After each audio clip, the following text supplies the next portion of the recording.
Gerakan merebut kembali kelembagaan rakyat atau DPR menyatakan menolak dan tidak dapat menerima proses penangkapan dan penahanan terhadap Susilo dan Dr. Iva. Keadilan tidak boleh dikalahkan oleh kekuasaan. Hukum harus berpihak pada kebenaran, bukan kepada kepentingan. Bebaskan oleh Susilo, bebaskan Dr. Iva.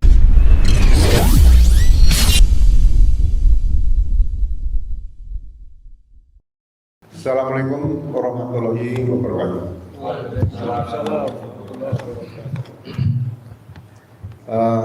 Rekan-rekan sekalian, proses penangkapan kemudian dilanjutkan dengan penahanan, kemudian ada pemeriksaan tingkat kedokteran. Saya akan menyoroti masalah proses penangkapan dan penahanan setelah berkas perkara berdasarkan laporan polisi Pak Jokowi dan kawan-kawan 4 orang, karena dalam surat perintah penangkapan dan penahanan tadi tetap dicantumkan dasar-dasarnya, yaitu 4 laporan polisi, kemudian tambah dengan surat perintah penyidikan. Ya. Surat perintah penyidikan ini ada yang dilakukan sebelum berkas perkara dilimpahkan, tahap 1 kepada jaksa, dan setelah dilempahkan berkas perkara pada jaksa. Ya. Setelah ada terjadinya peristiwa restoratif justice yang dilakukan oleh 3 tersangka lainnya, yaitu Eki Sujana, Damiari Lubis, dan Rismon Sianipan. Ya. Jadi agar masyarakat semua memahami bahwa proses penegakan hukum itu bukan asal main penetapan tersangka, kemudian langsung dilakukan ada penangkapan, penahanan dan sebagainya. Proses hukum, penegakan hukum tetap harus diawali dengan praduga tak bersalah. Jangan dibalik menjadi praduga bersalah. Jadi hak-hak tersangka kalaupun itu lakukan penahanan itu diberikan sepenuhnya. Nah, sebagai awal berkas perkara dari awal sudah saya nyatakan tidak layak untuk diajukan ke penuntutan. Kenapa? Karena sudah ditempuh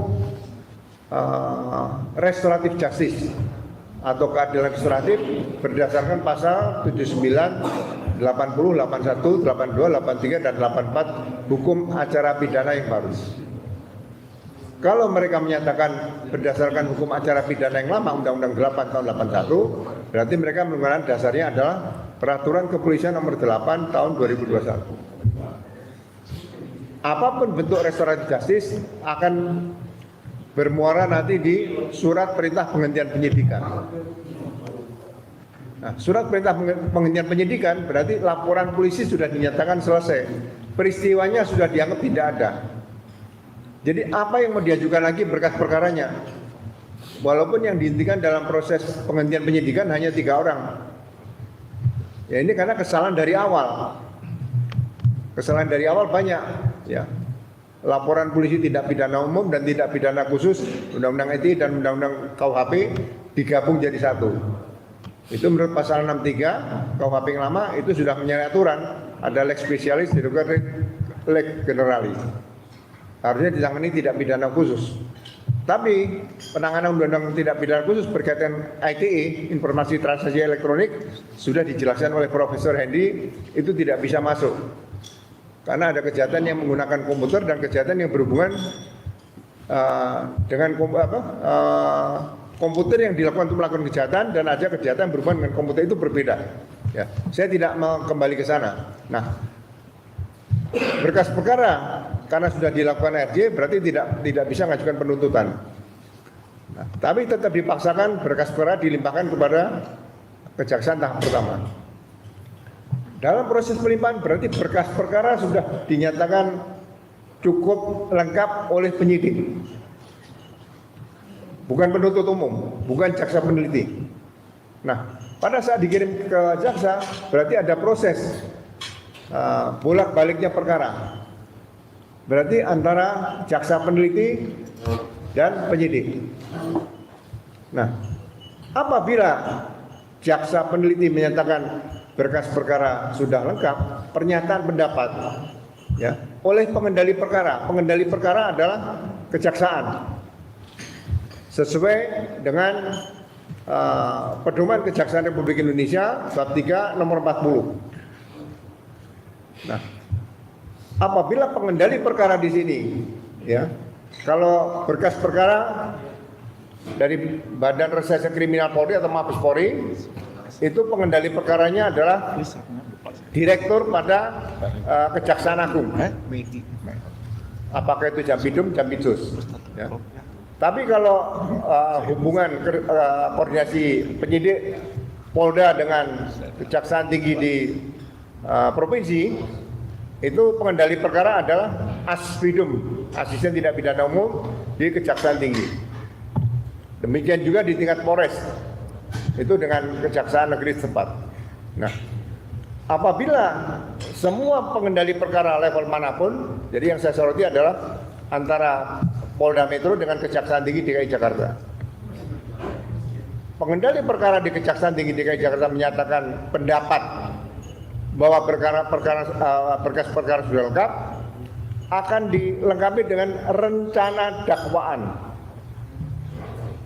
ya, dan beberapa administrasi penuntutan lainnya. Setelah dilengkapi, kemudian pengendali perkara dari Kejaksaan Tinggi akan melimpahkan membuat surat kepada Kejaksaan Negeri. Nah, Kejaksaan Negeri setelah menerima pernyataan pendapat tadi dari pengendali perkara, segera menerbitkan P21. Jadi semua P21 perkara yang ditangani Baris Krim Polri, Polda, kemudian dari Polres, nanti akan diterbitkan P21 dari Kejaksaan Negeri. Tidak ada P21 yang diterbitkan oleh pihak Kejaksaan Tinggi. Ini sesuai dengan pedoman Kejaksaan Republik Indonesia bab 3 nomor 45. Kalau nggak salah 43 ya, 43 45. Tadi saya baca dari 40, 41, 42 di situ dicantumkan. Nah, Kejaksaan Negeri akan menerbitkan P21. Nah, saya membaca di sini dalam administrasi proses penangkapan Pak Roy Surya, dicantumkan di situ yang terakhir adalah P21 yang diterbitkan oleh Kejaksaan Tinggi. Saya sebagai mantan penyidik di sini, ya, saya mencurigai apakah bisa Kejaksaan Tinggi menerbitkan P21. Kalau Kejaksaan Tinggi bisa menerbitkan P21, berarti Kejaksaan Tinggi sendiri melanggar pedoman Jaksa Agung atau pedoman Kejaksaan Republik Indonesia nomor 1 tahun 2026. Ini supaya diketahui masyarakat, jangan sampai nanti masyarakat menjadi korban-korban penegakan hukum yang modelnya seperti yang dialami oleh Pak Roy Surya dan Dr. Dipa. Kemudian kedua, proses penangkapan terhadap Roy Surya dan Dr. Dipa, ya, itu prosesnya sudah mengalami penyidikan, sudah selesai. Begitu berkas dilimpahkan pada jaksa, itu tanggung jawab juga pada jaksa berkas perkara. Ya. Kalau dilakukan penangkapan, dasarnya apa? Saya tanyakan sama Pak Roy waktu itu, katanya ada mengulangi perbuatannya berulang, melakukan perbuatan berulang. Perbuatan berulang apa yang dilakukan?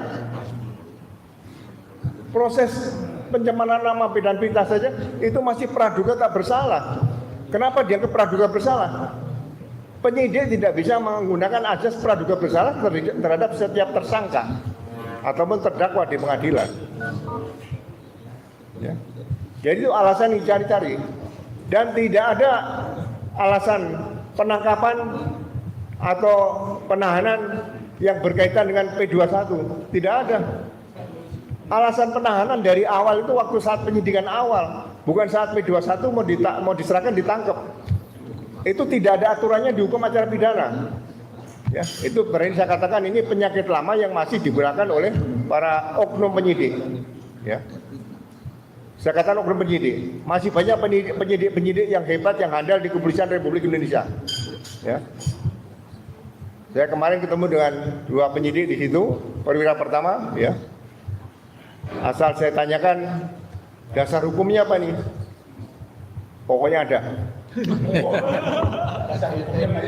Ya, dasar hukumnya pokoknya ada. Tidak benar saya katakan, di peraturan kepolisian ada nggak dasar hukummu? Saya tanya. Pokoknya ada. Kok pokoknya ada terus? Enggak, kebilang aja Kak, kalau nggak tahu, nanti saya carikan di peraturan kepolisian. Dan di peraturan kepolisian tidak ada yang apa kamu lakukan sekarang, nggak ada. Ya. Dan dengan cara bangganya, saya sudah ceritakan, saya purnawirawan Polri, ya, perwira tinggi, ya. Kemudian saya mantan Wakapolri situ, ya saya mohon maaf, saya sampaikan saja, tetap nggak dianggap. Nah, saya mulai agak sedikit memberikan penjelasan.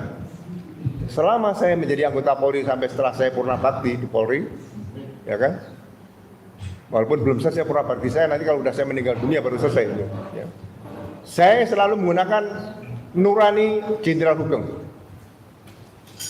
Saya gunakan nurani Jenderal Raden Said Sukanto, mantan Kapolri pertama. Beliau menjabat selama 14 tahun. Dari 1945 sampai 1959. Saya selalu gunakan nurani Jenderal Anton Sujarwo. Saya gunakan nurani Jenderal Sanusi mantan Kapolri. Saya gunakan nurani Jenderal Bimantoro. Saya gunakan nurani Jenderal Dai Bastian, dan semua Kapolri yang pernah memimpin saya gunakan nuraninya. Dan nurani saya coba samakan dengan nurani para pemimpin Polri atau Kapolri yang dulu. Nah, semua anggota Polri harus menggunakan tadi. Silakan gunakan nurani siapa? Banyak Kapolri. Mohon maaf. Ya. Bukan hanya satu yang terbaik sepanjang masa, bukan. Kapolri hampir 24, 25. Siapa yang bisa mengalahkan Kapolri Pak Anton Sujarwo? Siapa yang bisa mengalahkan Kapolri Pak Sugeng? Nggak ada. Ya, itu saya gunakan. Nah, saya sampaikan seperti itu. Ya mohon maaf. Ya, jadi sekali lagi supaya masyarakat tahu jangan menjadi korban kriminalisasi. Nah, highlight saya, penekanan saya di sini adalah P21 apabila tidak diterbitkan oleh Kepala Kejaksaan Negeri, saya jamin 100% P21 itu bukan P21 sesuai dengan Pedoman Jaksa Agung nomor 1, saya ulangi, Pedoman Kejaksaan Republik Indonesia nomor 1 tahun 2026 butir 40, 41 atau 42. Silakan dicari di Pedoman Kejaksaan Republik Indonesia. Kalau saya salah saya mohon maaf, tapi kalau benar saya juga terima kasih. Sekian, saya akhiri. Wabillahi taufiq wal hidayah. Assalamualaikum warahmatullahi wabarakatuh. Terima kasih Pak Groseno. Dan selanjutnya memohon kepada Pak Rizal Fadilah. Mohon silakan. Terima kasih. Assalamualaikum warahmatullahi wabarakatuh. Keadaan yang sekarang ini menunjukkan benarnya perjuangan dari gerakan untuk kembali kedaulatan rakyat. Ini sebagai bukti bahwa memang kedaulatan rakyat sudah tercuri. Yang ada kedaulatan oligarki, kedaulatan kekuasaan politik yang telah ditunjukkan, termasuk kasus penangkapan dan penahanan Roy Suryo dan Dr. Tiba. Saya kira itu bukti bahwa memang kedaulatan rakyat ini sedang terinjak-injak. Memang harus kita rebut kembali. Saya kira ini peran strategis gerakan merebut kembali kedaulatan rakyat. Dari sisi kasus penangkapan dan penahanan Dr. Roy Suryo dan Dr. Tiba, saya melihat ada 4 pelanggaran di sini. Yang pertama adalah pelanggaran due process of law. Memang prinsip bagaimana seharusnya hukum dijalankan itu telah dilanggar. Elemennya yang pertama adalah dilanggarnya presumption of innocence, yaitu praduga tidak bersalah. Sebagaimana tadi disampaikan oleh Pak Ugro, ternyata sekarang berangkat dari praduga bersalah. Saya kira ini pelanggaran dari due process of law, konteks presumption of innocence. Yang kedua, konteks dari pelanggaran due process of law ini adalah equality before the law. Kesederajatan di depan hukum yang harusnya sama antara Dr. Roy Suryo, Dr. Tifa dengan pihak yang melaporkan Pak Joko Widodo. Harus sama kedudukannya. Tapi sekarang kita lihat bahwa tidak terlihat equality before the law. Kemudian juga pelanggaran itu terkait dengan procedural justice, yaitu keadilan prosedural. Saya kira jelas banyak prosedur yang dilanggar di sini. Oleh karena itu pelanggaran pertama saya sebut dengan tadi pelanggaran due process of law.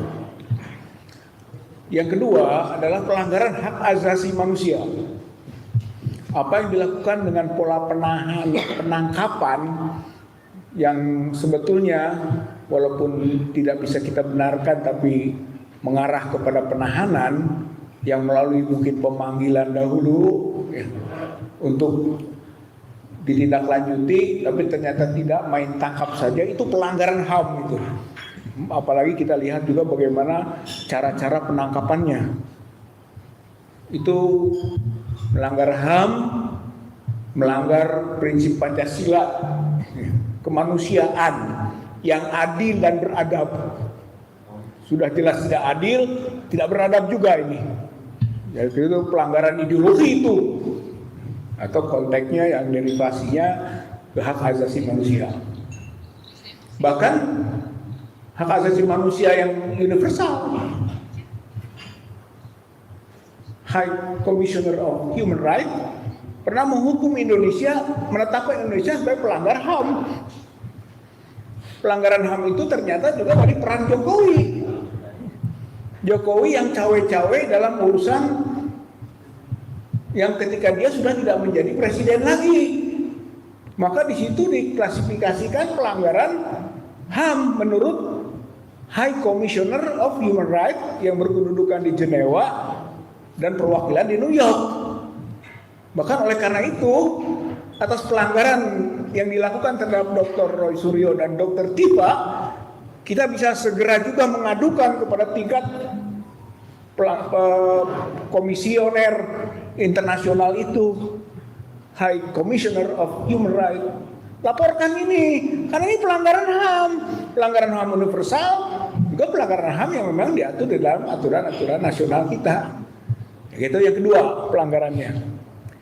Yang ketiga adalah pelanggaran independensi hukum. Hukum harusnya independen, tapi sekarang prakteknya hukum ini justru diintervensi oleh politik. Semua tahu kasus ini bukan kasus murni hukum ini. Ini kasus politik menggunakan mekanisme hukum. Tapi semua tahu domainnya. Ini domain politik. Oleh karena itu pelanggarannya adalah bahwa independensi hukum jelas terinjak-injak di sini gitu. Saya kira ini harus kita kembalikan lagi atas pelanggaran ini. Bagaimana juga ada indikasi gitu kan bahwa walaupun tidak menjadi kepala negara lagi tapi masih terus saja melakukan operasi-operasi politik melalui jaringan-jaringan aparat penegak hukum untuk melakukan upaya tetap berada dalam posisi berkuasa. Itu nampaknya gambaran benar. Ini pelanggaran yang sangat krusial dan sekaligus sangat fundamental, yaitu bahwa hukum tidak independen. Negara hukum hanya menjadi semantik saja. Itu yang ketiga. Yang keempat, ini pelanggaran akademik. Dr. Roy Suryo dan Dr. Tifa itu memang sedang melakukan penelitian berkaitan dengan dokumen sesuai dengan profesi dan kemampuannya. Neuroscience atau telematika itu adalah gambaran tentang kompetensi. Tapi ternyata upaya akademik ini dihukum. Ini namanya Galileo Galilei Sindroma atau sindroma Galileo Galilei, yaitu bagaimana kebenaran ilmiah bisa dihukum. Dulu oleh gereja Katolik dihukum tentang heliosentris dan geosentris, bahwa bumi mengitari matahari menurut Galileo jadi matahari sentris, heliosentris. Tapi pemahaman ortodok adalah bahwa geosentris, justru matahari mengelilingi bumi. Tapi ternyata ilmu pengetahuan nantinya membuktikan benarnya heliosentris. Tapi dihukum dulu. Galileo itu dihukum tahanan rumah seumur hidup gara-gara mengajukan teori itu. Nah ini juga sama, sedang kita teliti dokumen itu palsu atau asli secara ilmiah, dihukum dengan dalih pencemaran nama baik, fitnah, manipulasi elektronik, penghasutan. Saya kira ini adalah gambaran tentang apa yang disebut dengan sindroma Galileo Galilei atau penghukuman dunia akademik. Ini kampus, para guru besar, mereka yang punya komitmen terhadap aspek-aspek keilmuan harus bergerak, karena ini penistaan, ini adalah penghinaan terhadap nilai-nilai akademik. Gitu. Saya kira ini pelanggaran ini. Oleh karena itu, menurut saya kaitannya ini adalah yang sedang kita lakukan ini harus diperjuangkan. Konteks penahanan itu kalau dalam proses penyidikan penangguhan. Tapi kalau nanti sudah masuk ke proses penuntutan, ya harus ada dikeluarkan SK, PP, surat ketetapan penghentian penuntutan.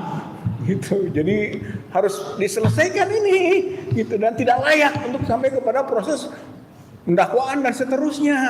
Itu menjadi perjuangan kita. Dan perjuangan kita terakhir di tingkat masyarakat rakyat sesuai dengan prinsip GMKR, kita harus terus melakukan upaya agar masyarakat rakyat itu punya kesadaran tinggi tentang pentingnya kedaulatan dirinya. Untuk itulah kita lakukan terus-menerus. Dan tingkat dunia, tadi hayu kita bergerak semua di tingkat internasional bahwa ini adalah perbuatan tercela dan sekaligus perbuatan penginjak-injakan hak asasi manusia di negeri Indonesia yang harus kita pulihkan kembali yang melalui laporan-laporan pelanggaran HAM internasional. Saya kira ini saja yang bisa saya sampaikan.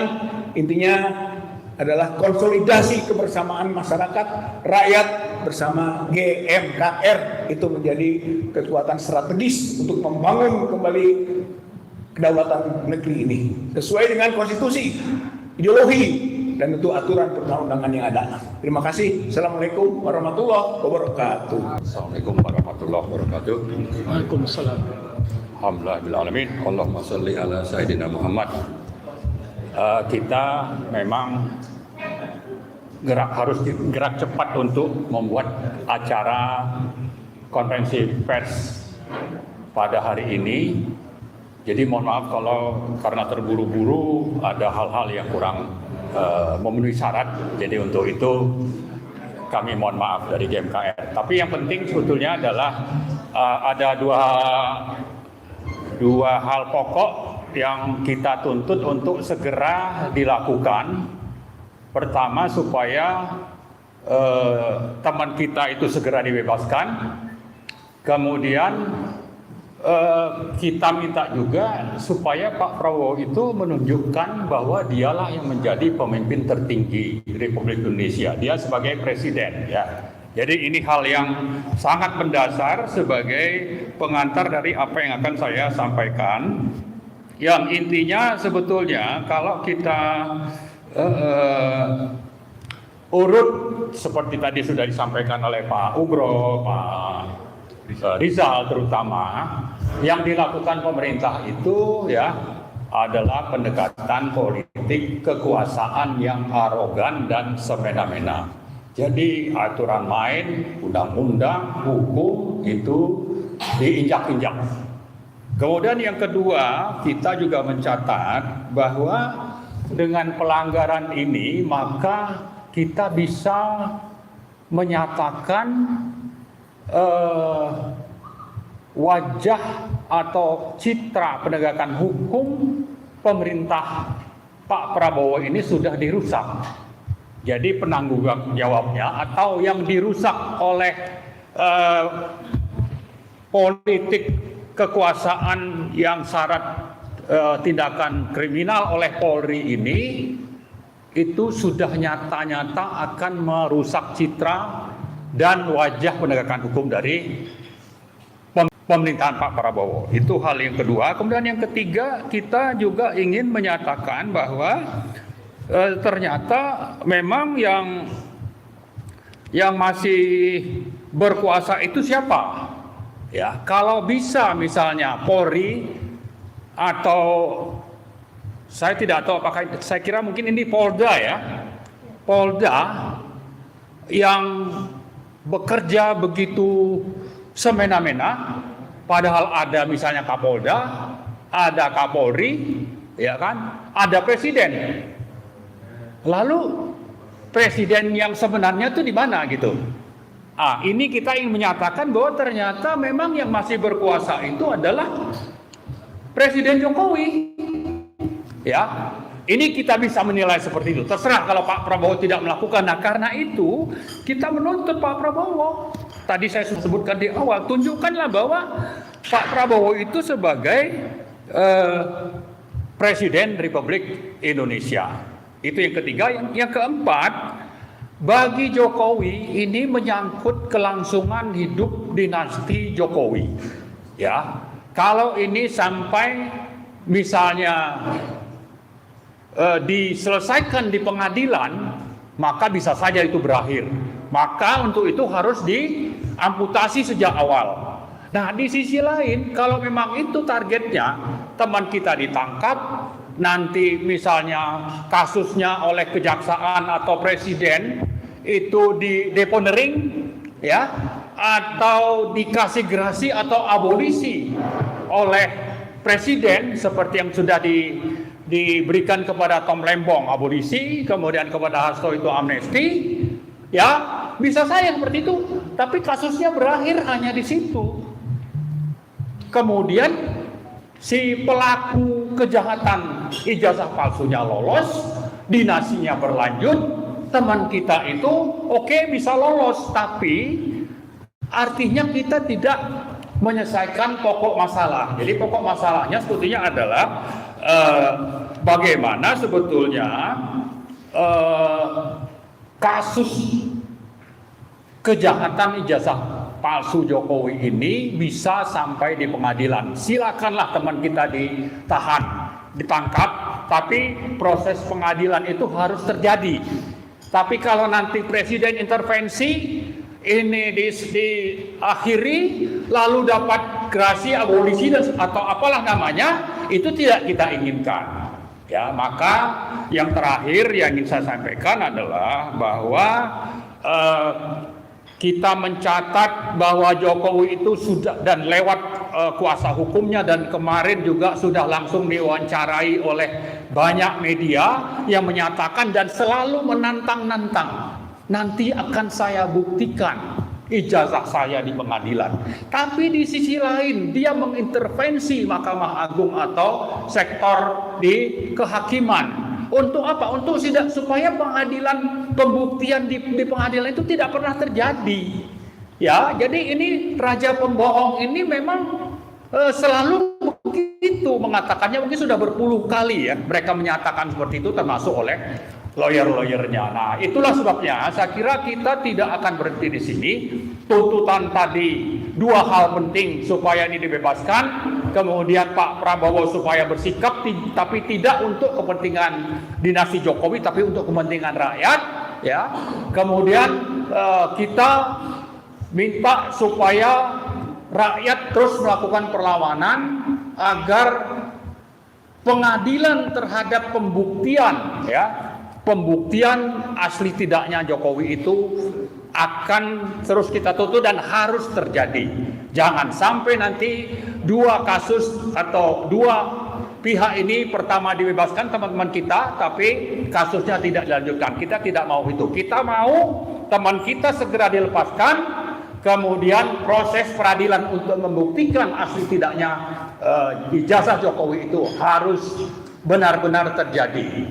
Dan itu saya dari GMKR, kita semua dari GMKR itu menuntut kepada Presiden Prabowo supaya ini terlaksana, tapi mengajak seluruh rakyat Indonesia juga untuk menuntut hal-hal yang tadi sudah saya sampaikan. Saya kira itu saja. Terima kasih. Assalamualaikum warahmatullahi wabarakatuh. Terima kasih Pak Negara. Pak Operasional akan menambahkan, karena kita tahu Pak Operasional adalah mantan penyidik, mantan Bapak Polri yang tahu persis proses penangkapan, penahanan dan sebagainya. Nah, ini kita perlu ketahui bahwa benar-benar yang dilakukan terhadap Roy Suryo dan Dr. Diva adalah pelanggaran yang benar. Itu benar-benar satu pelanggaran yang tidak bisa kita terima. Silakan Bapak Presiden. Jadi saya menambahkan bahwa saya yakin seyakin-yakinnya bahwa Polri tetap semakin baik, dan saya juga tetap berharap Polri harus terus semakin baik.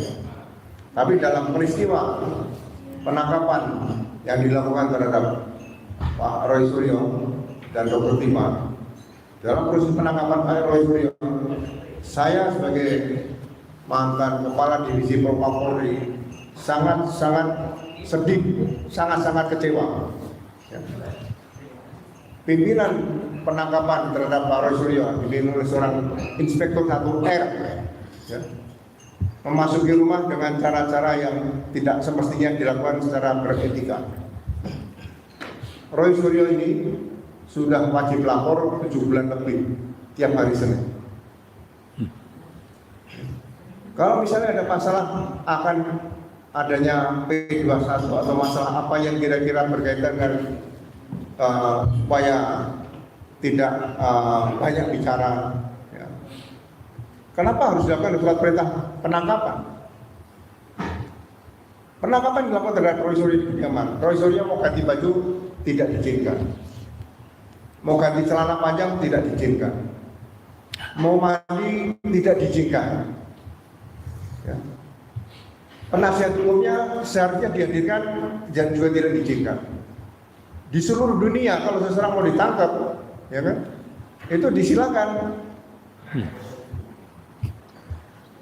Dengan Miranda notis tadi, Anda berhak menghubungi penasihat hukum.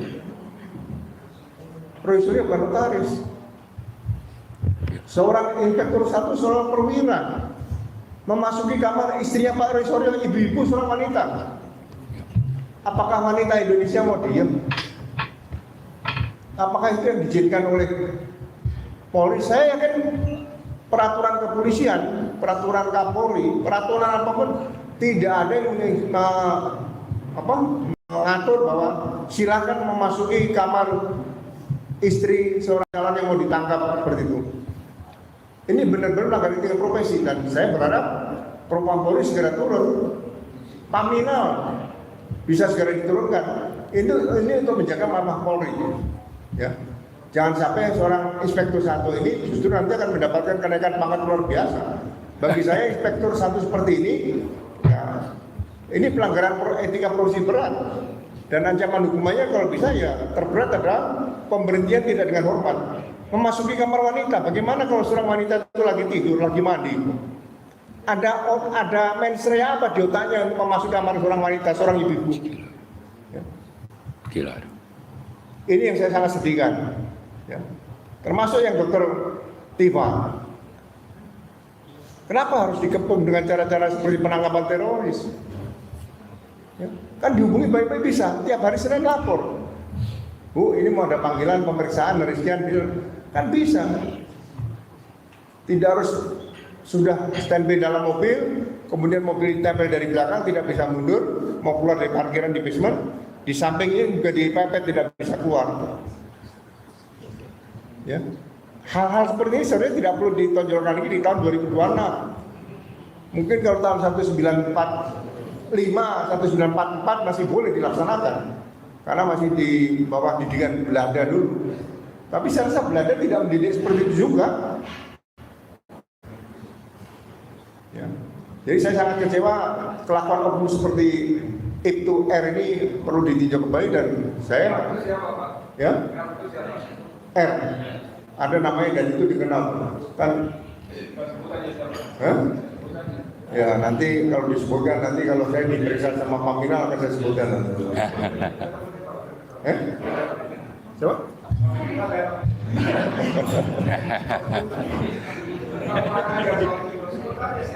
Ya. Jadi ada lah, semua udah tahu kan dia Kanit yang mimpin ke penangkapan Roy Suryo itu. Berarti ada berita acara ini ya. Jadi hal-hal seperti ini saya rasa masyarakat perlu tahu ya kan. Nah saya tutup gini, di Amerika saja kalau seorang polisi menangkap seorang tersangka, mendatangi rumahnya, kemudian mengambil HP istrinya, membaca HP istri tersangka, dipecat. Ya, supaya kapok yang lain tidak berbuat seperti itu lagi, tidak boleh sewenang-wenang seperti itu. Ya, ini tambah saja. Ya, mudah-mudahan Polri yang saya cinta ini semakin hari akan semakin baik. Kita tolong itu teman-teman lain karena semuanya gaya MKR kan. Baik, terima kasih Pak menambah kelengkapan dari apa yang telah disampaikan oleh Pak Buseno yang kita ketahui beliau mantan penyidik dan mantan Wakapolri tahu persis bagaimana proses yang harus dilakukan oleh penentunya proses penangkapan dan sebagainya. Dan ini terakhir dari Presidium BNKR Pak Narko kami minta untuk menyampaikan sikapnya terhadap penangkapan Roy Suryo dan Khalifa yang benar-benar sangat menyakitkan hati kita. Silakan.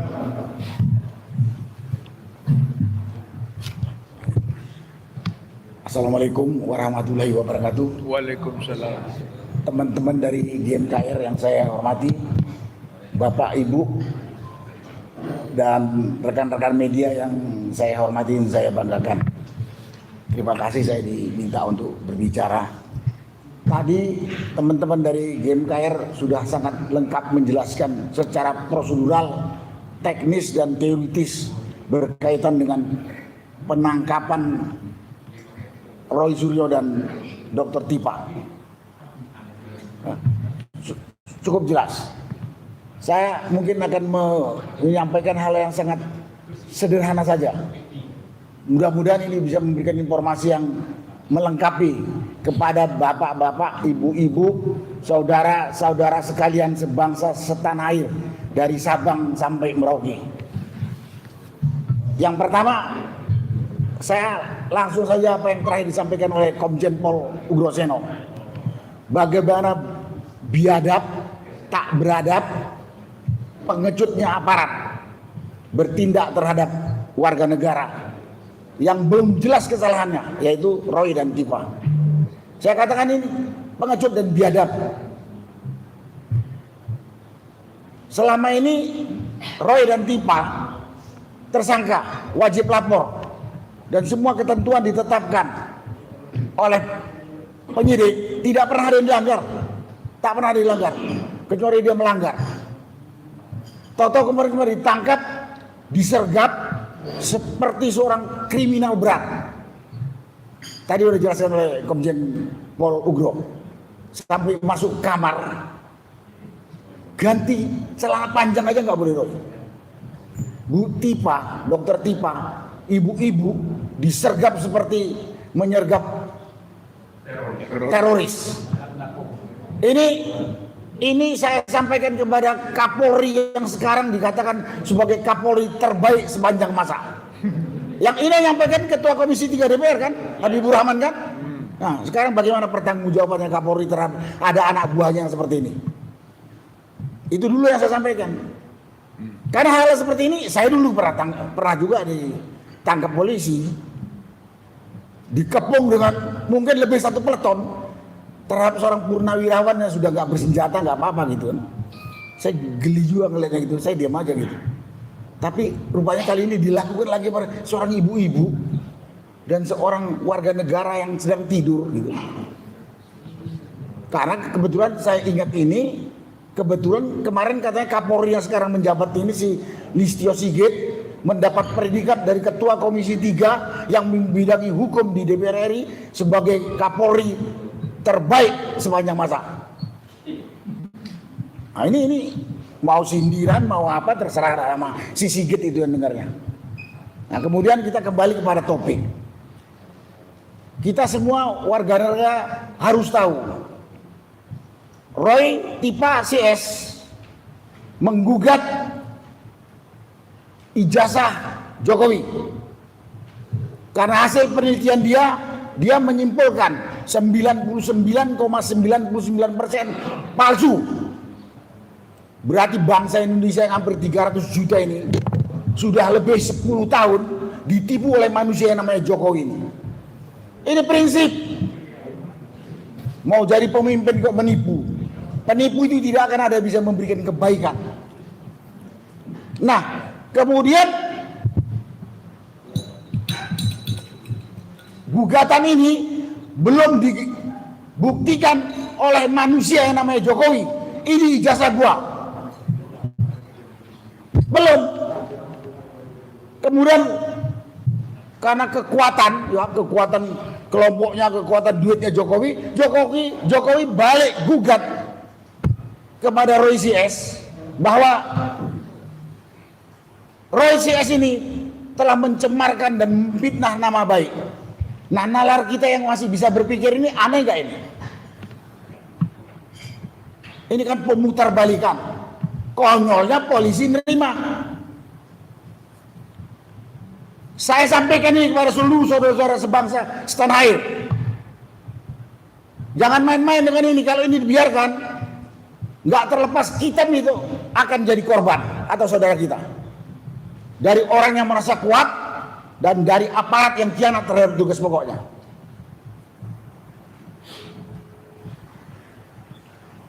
Ini aneh kan? Orang menggugat, woi lu punya ijazah palsu.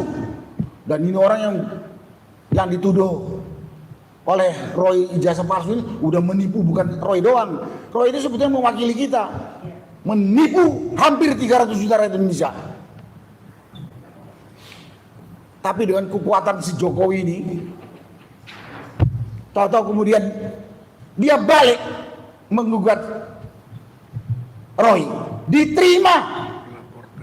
Dilaporkan kepada polisi, diterima oleh polisi, dan sekarang yang ditahan Roy CS. Itulah hukum di Indonesia. Ini saya sampaikan dengan keras tegas gini supaya kita bangsa Indonesia ini menyadari itulah hukum yang sekarang sedang berlaku di negeri kita. Mau kita biarkan? Nah, dari kasus-kasus ini saya bisa menyimpulkan beberapa hal. Pertama, aparat kepolisian saat ini masih bisa dikendalikan oleh Jokowi. Terkonfirmasi tegas dan jelas dengan penangkapan Roy Tipa ini. Itu yang pertama. Yang kedua, di mana pemerintahan Republik Indonesia yang dipimpin oleh Presiden Prabowo?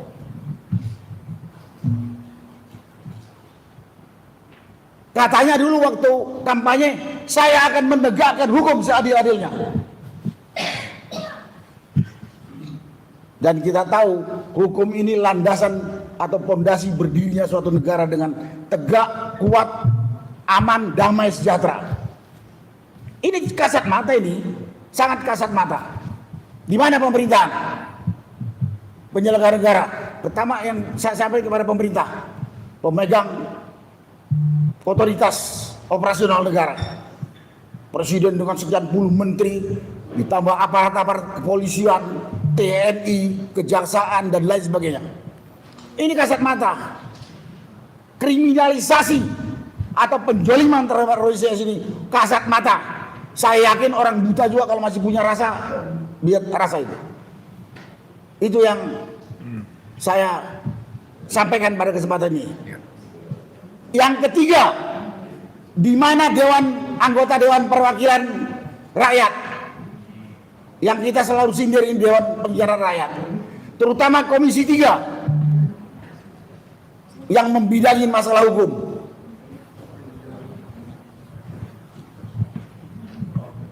Tadi saya sudah sebut, saya tertarik dengan Komisi 3 bidang hukum yang dipimpin oleh Habibur Rahman. Saya nggak tahu, ini dia ini anggota perwakilan rakyat atau perwakilan polisi, saya nggak tahu. Karena beberapa waktu yang lalu dia memberikan komentar. Saya yakin dijajah Jokowi itu nggak palsu. Oh, dia sudah jadi presiden kok. Habibur Rahman kok. Karena itu pemerintah tidak mau ikut-ikut, DPR nggak mau ikut-ikut, biar penegakan hukum. Lah, dia wakil rakyat dalam kaitan untuk memperhatikan penegakan hukum kok. Yang ngomong Habibur Rahman. Pernyataan dia kedua, dia kemarin, saya tidak tahu jadi juru bicara siapa, mengatakan bahwa Listio Sigit Prabowo itu adalah Kapolri terbaik selama ini gitu. Saya nggak tahu ini yang bisa nilai ini mungkin Komjen Pol Ugrosino, karena keberhasilan penyelesaian tugas pokok di Polri saya nggak tahu, yang tahu Pak Ugro gitu. Ini ada 3 hal yang perlu saya sampaikan. Satu, mengkonfirmasi tentang polisi masih di bawah kendali Jokowi. Yang kedua, mengkonfirmasi bahwa pemerintahan Prabowo ini tak berdaya menghadapi kekuatan Jokowi, bekas presiden. Sama juga yang ketiga, DPR tak berdaya menghadapi kekuatan Jokowi yang mengendalikan polisi dengan kasus Roy Suryo. Nah, pada kesempatan ini juga saya menyampaikan kepada saudara-saudara sebangsa setanah air dari Sabang sampai Merauke. Ikutilah perkembangan penegakan hukum di Indonesia. Jangan sampai di Indonesia berlaku hukum rimba. Siapa yang kuat, dia berkuasa, dan yang lemah siap-siap ditindas. Hukum dibuat bukan untuk itu, untuk menegakkan keadilan atas dasar-dasar, atas prinsip-prinsip yang telah kita ketahui bersama, bagaimana untuk menegakkan keadilan seluruh warga sehingga tercipta persatuan, persaudaraan, keamanan, dan kesejahteraan. Sekali lagi, pada kesempatan ini, pada seluruh saudara sebangsa setanah air, mari kita bersatu melawan ketidakadilan, melawan aparat khianat, melawan kelompok-kelompok bajingan yang mau berkuasa sesuai keinginan sendiri. Ya, kita lihat kalau ini yang jelas ada kelompok Jokowi, CS. Daripada kita atau anak cucu kita nanti yang tertindas oleh kelakuan-kelakuan atau kondisi-kondisi ini kalau kita biarkan. Itulah yang bisa saya sampaikan pada kesempatan ini. Terima kasih. Wassalamualaikum warahmatullahi wabarakatuh. Waalaikumsalam. Terima kasih Pak Dr. telah menyampaikan itu semangat tentang hal-hal apa yang telah dilakukan oleh pemerintah publik kita.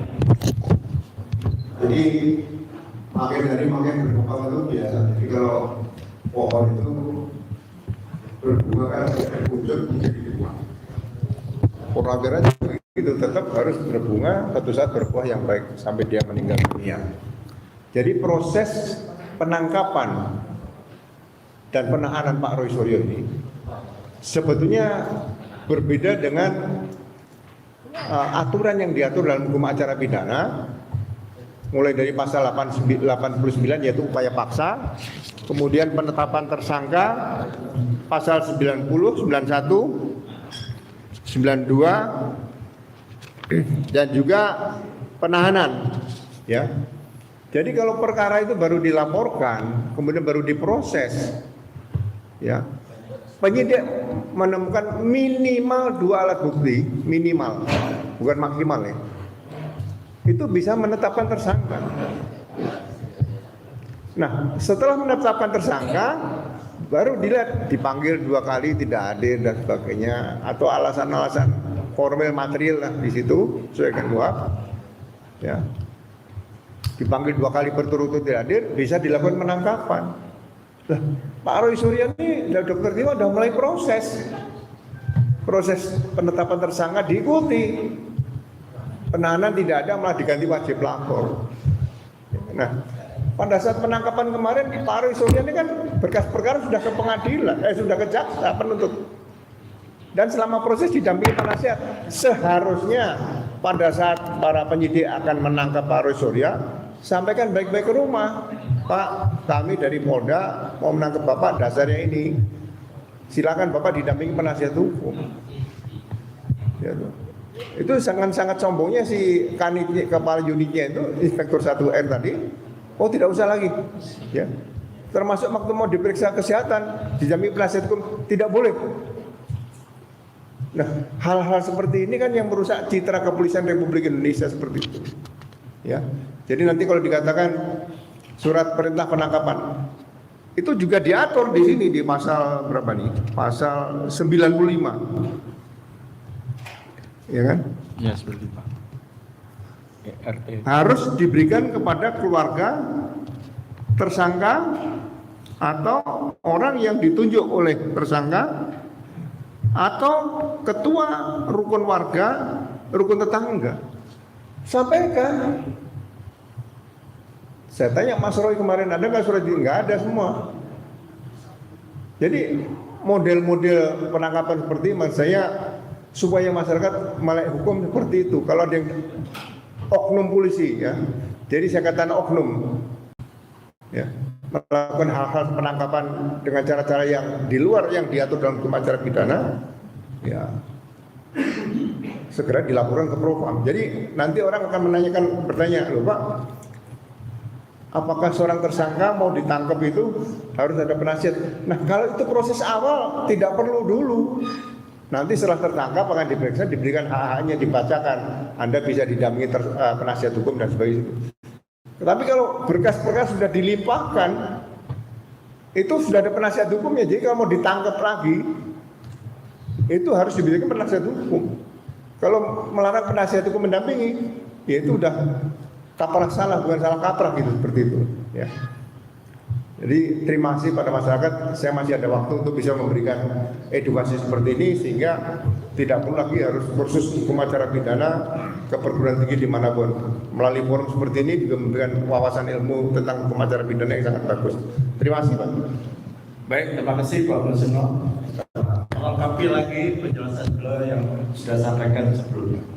Selanjutnya kepada para tokoh bangsa, para aktivis pejuang demokrasi, pejuang kebenaran, keadilan dan kejujuran untuk memohon juga pendapat sikapnya terkait dengan kasus penangkapan Roy Suryo dan Dr.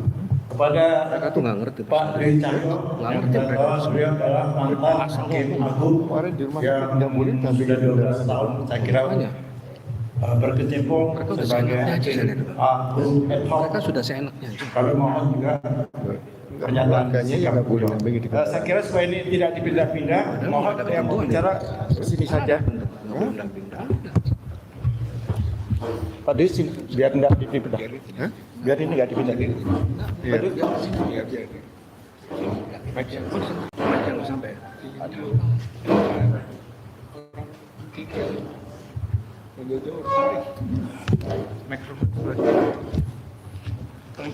Ini pakai ini Pak. Yang mana jadi Pak?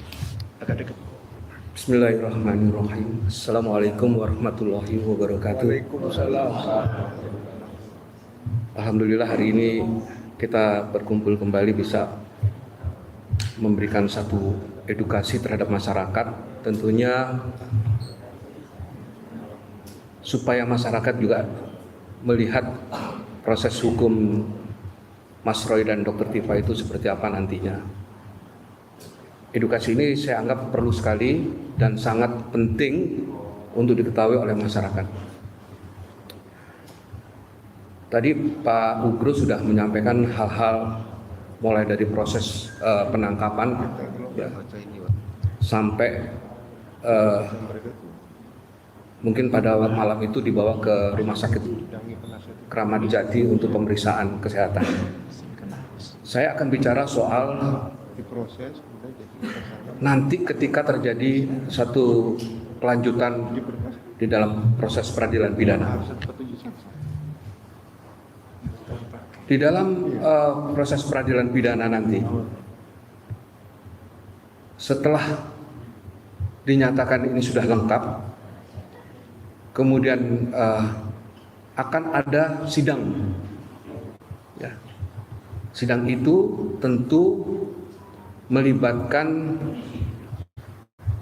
pelapor, melibatkan tersangka, melibatkan saksi-saksi, melibatkan dan harus menghadirkan alat bukti.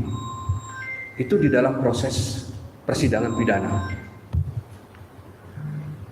Dan sebelum itu ada satu kerjasama, ya, komunikasi yang dilakukan oleh kejaksaan dan hakim. Kalau hal itu dilakukan dalam hal kesiapan, ya, dalam hal kesiapan, kemudian jadwal, itu oke-oke saja. Memang prosedurnya seperti itu.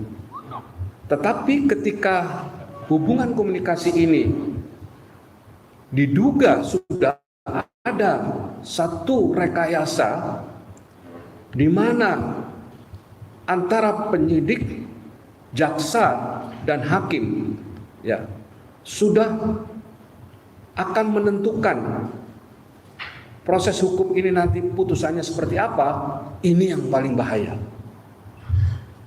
Ini yang paling bahaya. Kalau ada orang yang mengatakan, Pak Dwi kok bisa bicara seperti itu? Loh, saya ini hakim 15 tahun di Mahkamah Agung, saya tahu persis bagaimana proses di tingkat pertama, banding dan kasasi sampai dengan PK.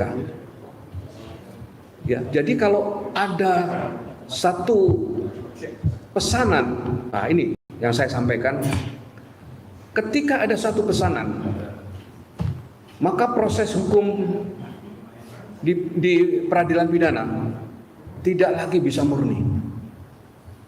Contoh, kalau ini perkara Roy dan Tifa, ya,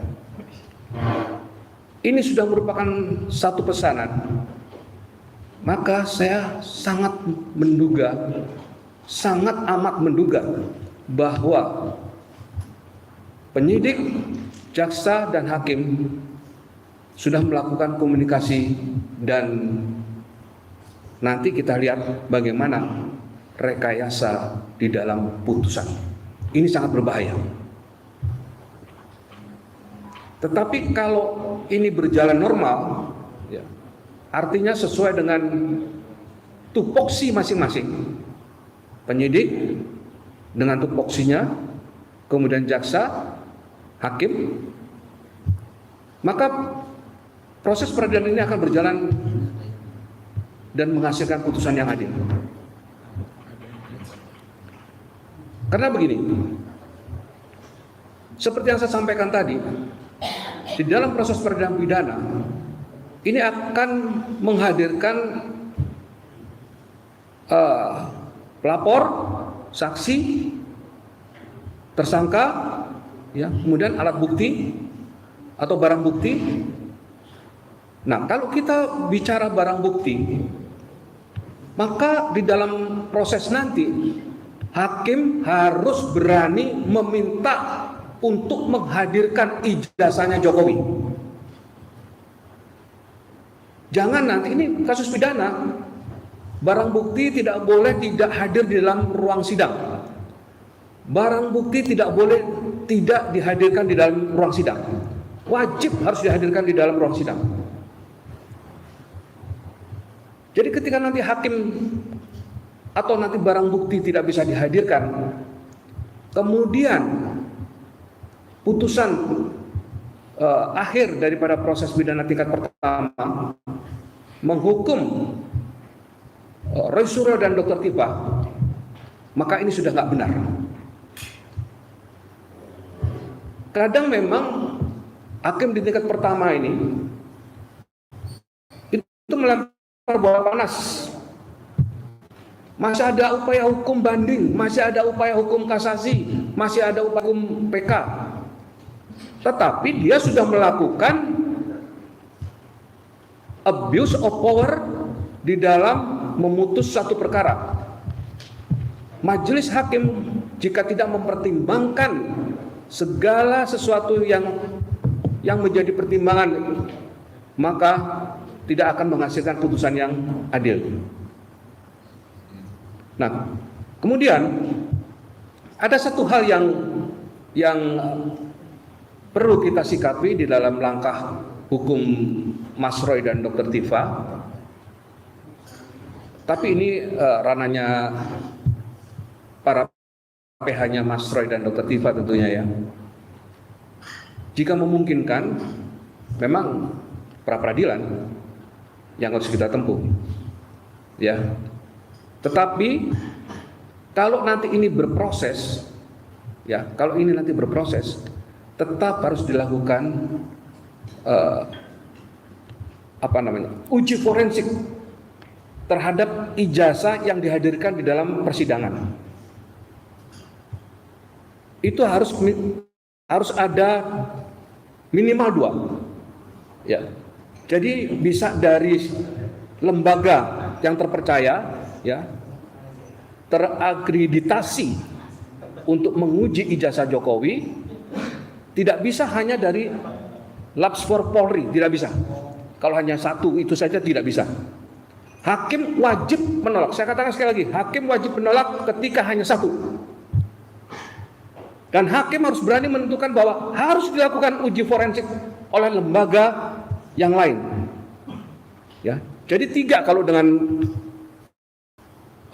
Puslapfor Polri, ya, ada 2 yang terakreditasi untuk melakukan uji ijazah tersebut. Ini wajib dilakukan, ya, wajib dilakukan. Apalagi di dalam KUHAP yang baru, di dalam ketentuan ada penambahan di dalam hakim memutus. Tidak hanya berdasarkan pada alat bukti dan beberapa urutan-urutan yang lain termasuk keyakinan hakim. Tetapi di situ ada penambahan pengamatan hakim. Pengamatan hakim ini harus benar-benar digunakan oleh seorang majelis hakim atau oleh tim majelis hakim yang menyidangkan. Disinilah nanti proses hukum itu terlihat ini penuh rekayasa atau tidak. Jadi saya mohon masyarakat terus mengawal proses ini, dan para akademisi yang membidangi masalah hukum, akademisi yang mengajarkan ilmu hukum, ya, para praktisi-praktisi harus mengawal proses ini. Sangat mudah dan kasat mata ketika nanti terjadi rekayasa di dalam persidangan. Ya, berdasarkan pengalaman dan pengetahuan saya, kalau kasus-kasus pidana apapun, ya, terutama pidana, kalau mau direkayasa itu sangat gampang. Penyidik bicara dengan kejaksaan atau jaksa yang akan membuat dakwaan. Penyidik, jaksa nanti ketemu hakim atau ketemu ketua pengadilan. Tolong dong cariin hakim yang berani memutus begini. Saya ingatkan, itu terjadi ketika ada titipan. Saya tahu persis. Ya. Mudah-mudahan yang kita harapkan kasus ini memang benar-benar murni akan ditangani secara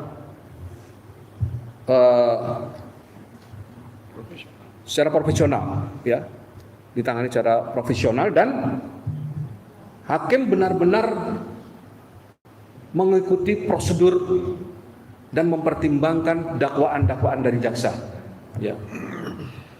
Ini nanti kalau memang terjadi. Tapi yang paling penting di dalam proses peradilan pidana yang akan menyidangkan Mas Roy Suryo dan Dr. Tifa, ijazah harus dihadirkan Jokowi, harus juga dihadirkan di dalam persidangan ini. Ini kasus pidana, bukan perdata.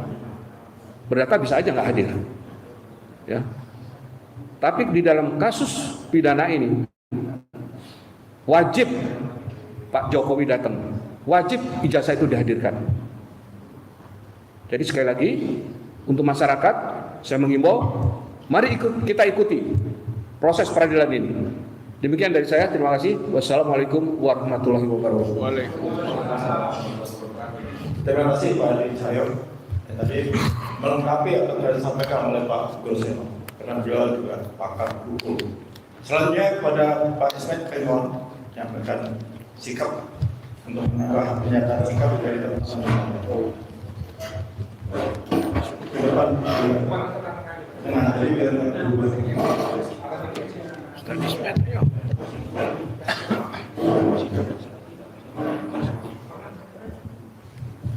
langsung ya, langsung ya, itu deh. Bismillahirrahmanirrahim. Assalamualaikum warahmatullahi wabarakatuh. Ya, kita telah menyaksikan satu aliansi kekuasaan pada penangkapan dan penahanan saudara kita Dr. Roy Suryo dan Dr. Tifa, yang tadi sudah dijelaskan oleh para pakar hukum bahwa penangkapan itu tanpa surat perintah. Nah, ini kita saksikan kesewenang-wenangan hukum yang berlaku, yang terjadi di negeri ini, yang katanya ini adalah negara hukum, tetapi pada faktanya ini adalah negara kekuasaan. Ya. Terjadi abuse of power yang harus dicontohkan oleh Polri sebenarnya dalam menegakkan hukum secara benar. Rakyat dipertontonkan kesewenang-wenangan hukum yang telah terjadi ya kurang lebih 1 dekade ini. Dan sayangnya harapan masyarakat terhadap Prabowo sebagai presiden yang begitu banyak rakyat mengharapkan terjadi suatu perubahan yang signifikan, ternyata tidak terjadi. Bahkan berbagai hal, istilah yang akhirnya mau tidak mau rakyat harus menyatakan sebagai presiden omon-omon, pelanggaran HAM terhadap anak bangsa, warga negara yang secara jujur untuk membuktikan bahwa telah terjadi pelecehan dalam dunia pendidikan terhadap seorang mantan presiden yang memiliki diduga kuat ijazah palsu dan tidak bisa dibuktikan oleh yang bersangkutan selama kurang lebih 1 tahun ini untuk dibuktikan di pengadilan. Nah, ini sesungguhnya episode yang paling krusial, yang miris dan ironi terjadi di negeri kita ini. Juga ini menunjukkan bahwa terjadi arogansi post power syndrome yang akut dari mantan Presiden Jokowi. Penangkapan dan penahanan yang dilakukan kemarin terhadap Dr. Roy Suryo dan Dr. Tifa, ya terlihat sekali bahwa tadi sudah disampaikan oleh Pak Gulseno bahwa polisi yang bertugas begitu ngotot untuk melakukan penahanan dan tindakan-tindakan yang sesungguhnya secara prosedur hukum sangat tidak tepat. Nah, ini aparat yang harusnya menjadi contoh dalam melindungi hak-hak warga negara, hak-hak masyarakat, betul-betul diabaikan, dan sesungguhnya ini harus menjadi kesadaran seluruh masyarakat Indonesia bahwa negara kita sudah menjadi negara arogansi kekuasaan yang tentunya kita tidak rela negara Kesatuan Republik Indonesia ini diobrak-abrik seenaknya dengan orang-orang yang tidak memiliki hati nurani untuk menegakkan kebenaran di negara ini. Saya pikir ini yang bisa saya sampaikan. Mudah-mudahan hati nurani para aparat, ya terutama katanya tadi Kapolri yang terbaik, ini harus membuktikan, jangan hanya sekedar orang-orang yang terbuai dengan gelar-gelar yang atau pujian-pujian yang tidak sepantasnya. Demikian, billahi taufiq wal hidayah. Wassalamualaikum warahmatullahi wabarakatuh. Terima kasih Pak Efrit telah menyampaikan pernyataan sikap, menambah pernyataan sikap dari pembicara sebelumnya. Kemudian kita perlu mendengarkan pernyataan sikap dari Ibu kalau pada dulu silakan Ibu berjuang mereka.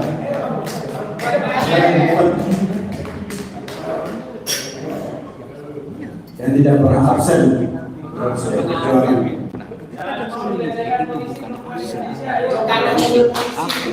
Selamat datang, Bu Lili. Terima kasih.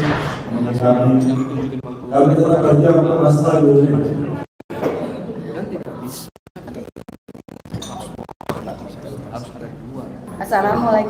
Assalamualaikum warahmatullahi wabarakatuh. Kemarin saya kebetulan bersama dengan para purnawirawan setelah acara malam hari ya, saya mengantarkan surat protes keras kepada Kapolda atas penangkapan rekan kita Roy Suryo dan Dr. Tifa. Tidak sengaja saya membaca salah satu tulisan yang di kantor itu, saya lupa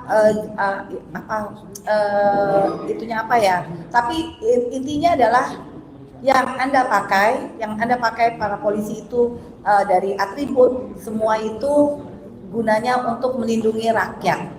Tapi apa yang kita lihat pada saat kemarin itu, peristiwa itu benar-benar sangat tidak manusiawi dan di luar dari ketentuan hukum yang ada.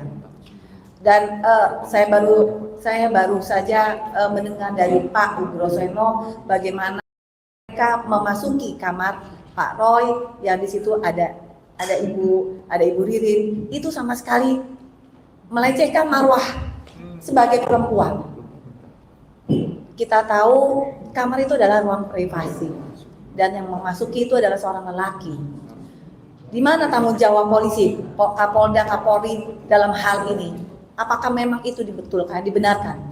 Kalau memang itu dibenarkan, saya sebagai wanita, saya yang akan melawan. Kalau ini tidak dihukum, akan terjadi kasus-kasus yang sama, di mana wanita tidak akan pernah punya marwah, karena siapa aja bisa memasuki kamar tanpa surat, walaupun itu di situ ada suami kita. Hal ini tolong Pak, hal ini tolong ditanggapi, karena menurut saya dan saya sebagai perempuan, saya merasa sakit hati sekali, karena bagaimanapun marwah kita harus dijaga. Apapun alasannya tidak bisa dibenarkan. Kemudian hati saya juga miris pada saat terjadi siang hari, di mana harusnya ada harusnya seorang Pak Roy Suryo dan Dr. Tifa itu tidak harus keluar rumah sakit untuk periksa kesehatan. Cukup dengan dokter yang ada di Polda. Tapi apa yang terjadi? Saya melihat, mungkin saya salah, tapi kok seperti pesanan ya? Kayak ada niat untuk apa ya? Untuk membuat suatu tontonan. Dan ini benar-benar tidak masuk akal menurut saya. Dan aku melihat banyak termul ya, Farhad Abbas, Egy Sujana yang datang ke Polda dengan pongah, dan mereka mereka itu diterima dengan baik oleh polisi-polisi. Jadi gak salah kalau saya bilang memang hukum kita sudah tidak punya hukum itu atas pesanan penguasa-penguasa yang punya duit. Jadi untuk apa kita sekarang itu kita bicara hukum kalau memang hukum itu sebetulnya tidak ada. Dan sekali lagi negara kalah oleh Solo. Jokowi yang sudah menjadi mantan, tetapi dia bisa seenaknya, dia bisa mengerahkan polisi untuk menangkap yang sebetulnya memang tidak layak untuk ditangkap. Kami hanya ingin melihat ijazahnya Bapak, Pak Jokowi. Itu adalah hak kami, karena kami adalah rakyat yang pernah Anda pimpin dan 10 tahun tidak bisa dibilang kalau Indonesia baik-baik saja. Tapi Indonesia terpuruk sampai sekarang itu adalah karena ulah dari Jokowi. Saya tetap yakin Prabowo harus tegas dalam tangkap dan adili Jokowi. Dan satu lagi, ijazah ini harus terungkap dengan clear and clean. Begitu juga dari Jokowi tidak hanya mewariskan hutan, tapi juga mewariskan anaknya yang ijazahnya pun belum jelas. Sudah cukup kita punya pengalaman selama 10 tahun dipimpin oleh seorang Jokowi yang pendidikannya tidak jelas. Jadi sekali lagi, tangkap dan adili Jokowi, dan coba kita tanya kepada Gibran apakah ijazahnya itu ada atau tidak. Itu aja dari saya. Wassalamualaikum warahmatullahi wabarakatuh. Terima kasih untuk salah satu perjuangan kita selalu ada di tengah kita dan selalu ada setiap ada gerakan. Selanjutnya Pak Abdul, silakan Pak Abdul.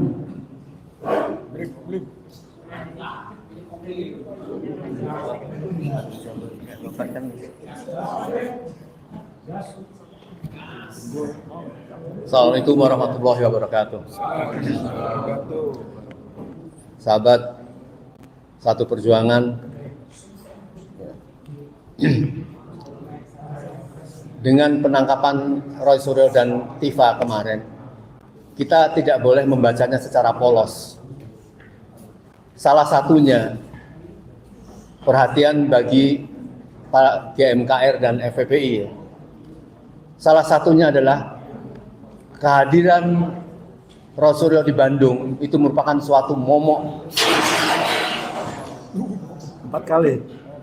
Ya, kami ulangi, kehadiran Roy Suryo itu menandakan bersatunya kekuatan-kekuatan yang selama ini memperjuangkan ijazah dengan para tokoh yang sedang melakukan koreksi. Kita lihat bagaimana sikap mahasiswa di UGM terakhir itu, diusir semua orang-orang rezim, ya, menteri-menteri yang diutus dengan tegas, dan itu mereka khawatir gerakan-gerakan Bandung itu meluas sampai kemana-mana, akan menghentikan perlawanan atau pengoptasian dari para menteri yang sudah mulai melakukan perjalanan di ITB di Bandung sudah ditolak, di Jogja sudah ditolak, dan dia khawatir ini akan terjadi. Maka ini sudah membuka genderang perang. Ini adalah persembahan terakhir, ya, dari Polri yang mungkin sedang melakukan reformasi, ya, kepada Jokowi bahwa ini aku serahkan. Kamu ingin menangkap Roy Suryo dan sebagainya, serahkan. Ini sudah pemaksaan seperti itu. Kalau kemudian kita menanggapi secara proses hukum yang ya melalui anak tangga biasa, kita sudah dihabisi dulu. Tidak akan terlihat bahwa itu akan melakukan penegakan keadilan seperti itu. Jelas ketakutan Prabowo terhadap Jokowi itu masih kental sekali. Maka yang diperlukan untuk perlawanan secara social society harus segera membahas, dan kalau perlu kita juga mengeluarkan ultimatum untuk segera dikeluarkan Roy Suryo dan Tifa itu. Tapi kalau kita melalui proses-proses hukum ini terlalu lama dan dilemahkan, dipecah belah kita.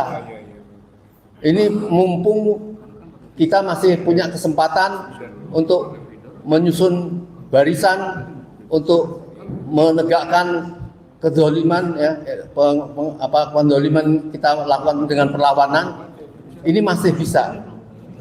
Mungkin kemarin Mas Suryo juga punya rencana seperti itu.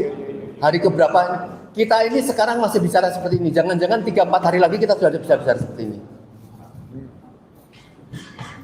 Jadi tidak ada kelompok lain lagi, ya. Daerah-daerah itu menunggu betul-betul ya, fatwa dari pusatnya.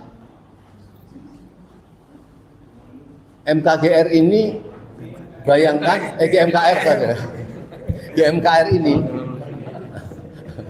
saking semangatnya, ya, GMKR ini, itu sudah dikatakan oleh Pak Said Didu waktu bicara sama Pak Prabowo, aku ada di dalamnya. Dia paham ini sangat mendasar sekali. Jadi kalau kita tidak melakukan perlawanan secara dasar untuk merebut kembali kedaulatan yang sudah dikatakan ini masalah oligarki ini belum bisa teratasi.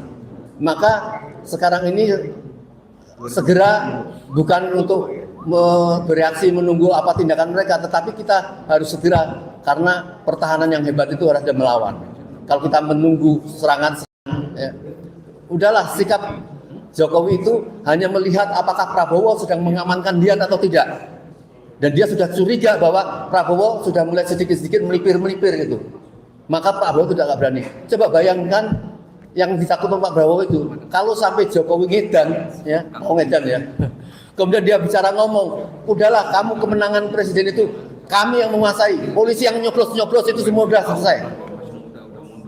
Inilah bagaimana kita meminta penegakan hukum oleh seorang presiden yang kemenangannya pun dipertanyakan oleh kita masyarakat semua.